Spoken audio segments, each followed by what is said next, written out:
Greetings and salutations. I hope this video finds you doing well. I've stopped doing my live shows on Saturdays for right now, and I'm just going to pop in here every once in a while and do something really quick. This video will be less than 5 minutes.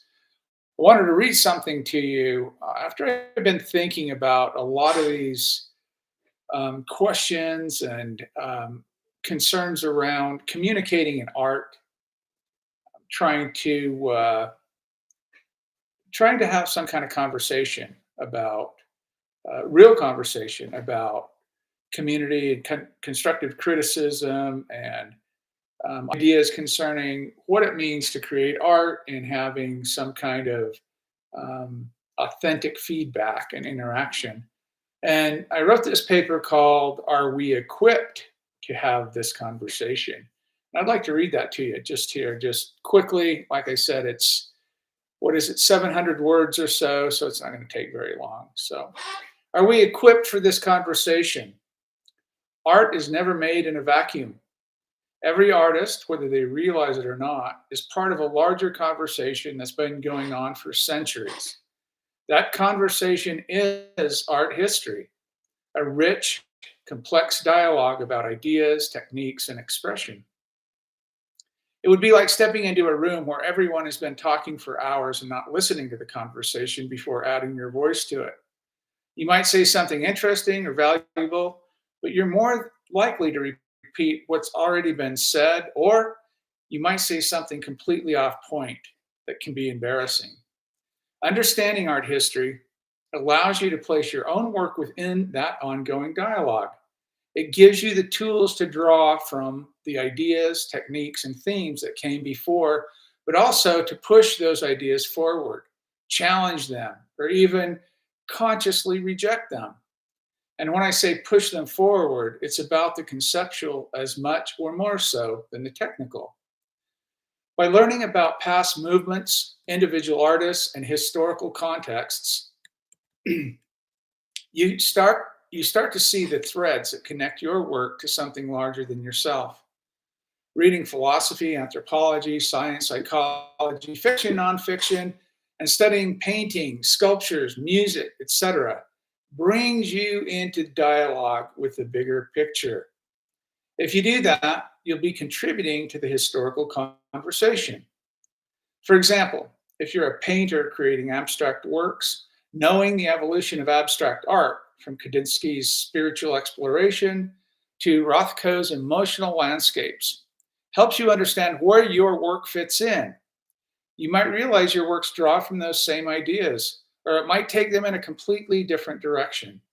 Either way, being aware of this connection can help clarify your artistic intent and deepen the meaning of what you're creating. One of the most significant benefits of understanding art history is that it provides a wealth of references and influences to draw from. You don't need to reinvent the wheel. Instead, you can take inspiration from Frida Kahlo's unvarnished emotional honesty in her portraits, or use Vermeer's mastery of light as a guide. These references don't make your work less original, they deepen its context and meaning. When you stand on the shoulders of these giants, you can see farther and explore new artistic territories more confidently. But what happens when you don't have that historical understanding? Creating without awareness of what's come before can limit your ability to make sense of your own work. It can feel like you're groping around in the dark, unsure why you're drawn to a certain style, theme, or technique. It can be frustrating and defeating. Art history acts as a mirror, allowing you to reflect on your own practice with better insight. Without these references, you may also find it more difficult to engage with your own work critically. Art is not just about self expression, it's about communication. When you understand the history behind what you're doing, you can make more deliberate choices about what you're saying through your art. Without that awareness, your message might become muddled or unintentional, and you could miss opportunities to explore deeper layers of meaning. More importantly, the inability to draw on references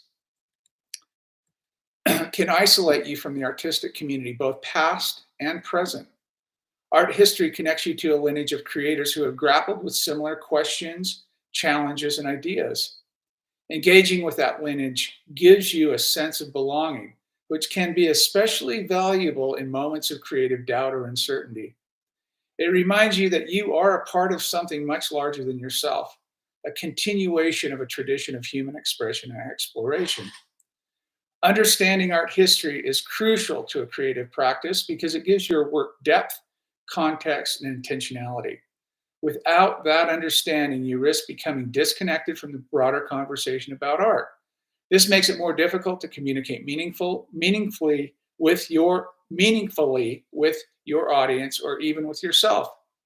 By drawing on the past, you can make sense of the present and imagine new possibilities for the future. Take the time to dive into the works of those before you. Look at their triumphs and failures. Reflect on how their struggles resonate with your own. In doing so, you'll find not only inspiration, but a deeper and richer understanding of your creative practice. And that's something no artist should go without.